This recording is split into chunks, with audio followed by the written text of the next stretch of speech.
Hey everyone, it's Craig Veroni with RE/MAX Masters Realty, and this is where you live, love, own Vancouver. Welcome to My Favorite Humans in Vancouver, Episode 2.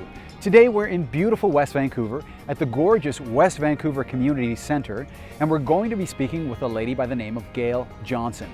She is a registered fitness instructor, a journalist, a radio talk show co-host, mother of two, wife. She does it all, and I can't wait for you to meet her. I really think that we can all make the world a better place in our own small way every single day. I love that, and I find really helping other people is actually what makes me happiest. I actually wish I could be just a professional helper. I think that would make me really happy. Hi there, my name is Gail Johnson. I'm a journalist here in Vancouver. I live in Lynn Valley in North Vancouver. I'm a registered fitness instructor. I'm teaching at the West Vancouver Community Centre. Where we are Right now. Beautiful community centre.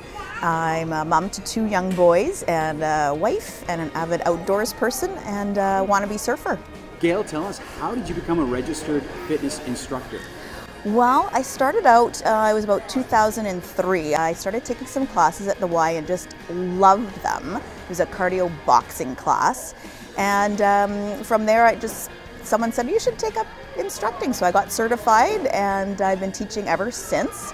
I just love it. I love the connecting with people in the community. I love the positive impact it has on people's lives. I feel like it's not only good for your physical body, but so good for your mental health. I love the way I feel after a workout. You feel so much clearer, more grounded. It's great for stress. And so I've taught at Steve Nash, the Y downtown. I've been at the West Vancouver Community Centre for a few years now. And I teach 3 classes a week. So I've got Tuesday mornings, a HIIT, high intensity interval training. Thursdays I do a cardio box class, the same one I did when I started out. Still love to teach today. Saturdays I do good old-fashioned step, and then lots of classes in between if I'm subbing.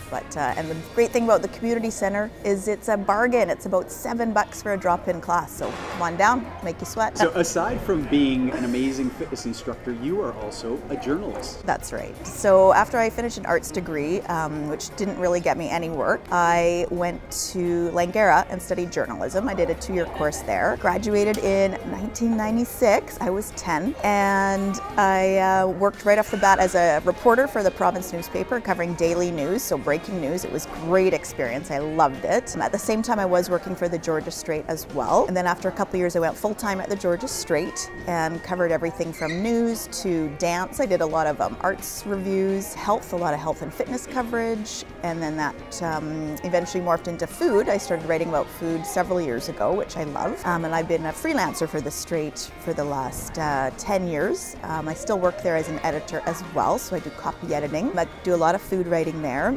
And as a freelancer, I also write for the Globe and Mail, Yahoo Canada, lots of local publications. As a freelancer, you always want to go where the work is. And I do a radio column as well on CBC. CBC Radio, every Monday I talk about food on the On the Coast program. It's a ton of fun. You mentioned On the Coast. Yes. Great radio show for anyone who doesn't tune into this food segment. It's fantastic. Tell us how you landed that job and how it's been going. I really feel like being part of the CBC in a very teeny tiny way is such an honor and a privilege. It's so much fun. I love going in there. It's the On the Coast program. The host is Gloria Macarenko. It was Stephen Quinn when I started, but he's on the early edition now, so now it's Gloria Macarenko. And so I'm on every Monday at 10 to 6 p.m., so 5:50 p.m. That's my food column, and CBC is 88.1 FM or AM 690, or you can listen live on the website. What do you love the most about being on the radio? What do I love the most? Is it just being on CBC? Being on the CBC, it's Canadian institution. Canadian, it's iconic. Obviously, it's. I've always listened to CBC. I love how informative it is, but it's also really fun. So I learn a lot listening to CBC. I like to think that I'm shedding some new information to people about food, dining, Metro Vancouver, but also broader themes for Lunar New Year or just different things, food in general, food and what food means to us and how it brings people together. And CBC is just so much fun. It's a steep learning curve. I hadn't done broadcast before, so it's been about a year and a half. So it was a steep learning curve to learn, but it's also really fun to get to go into the studio and speak into the microphone and to have to speak in clear sentences and not stumble. Hopefully I'm not stumbling now. How do you balance 3 different careers, as well as being a mom of 2 kids and a wife. How do you do that? Probably not very well. No, it's definitely a juggle. I forget a lot of things. I have to write everything down or else I will forget something. But I feel very fortunate. I feel so lucky to work from home. So as a freelancer, I do set my own hours. I'm available for my kids after school and available to take them to activities. And at the same time, I can fit my work into the corners of the day so I can get up really early and get lots of work done. That's why I have these bags under my eyes. So I'm really, really lucky that I don't have to be at an office at certain hours. That helps.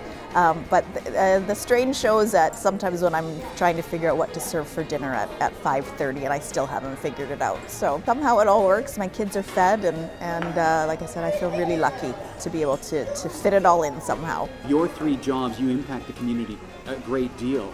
Tell us, what does community mean to you? It's a good question. I think I hadn't really fully grasped what community really meant until I moved to Lynn Valley in North Vancouver.